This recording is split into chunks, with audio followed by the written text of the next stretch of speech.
வெண்பருத்தி நூலெடுத்து வாய் வெடிச்ச பூவெடுத்து நான் அணிஞ்சிட தொடுத்து வச்ச நடினமான மாலை இது.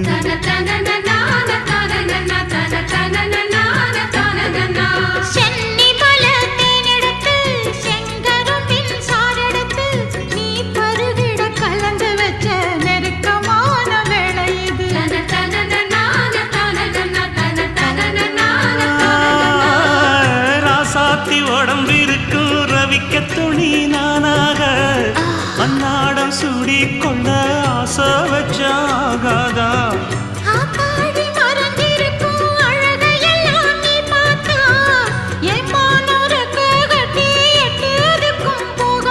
அடிச்சீனி சக்கரையே எட்டி நீயும் நிக்கிறியே நான் ஏங்கி ஏங்கி பார்க்கிற போறாங்க.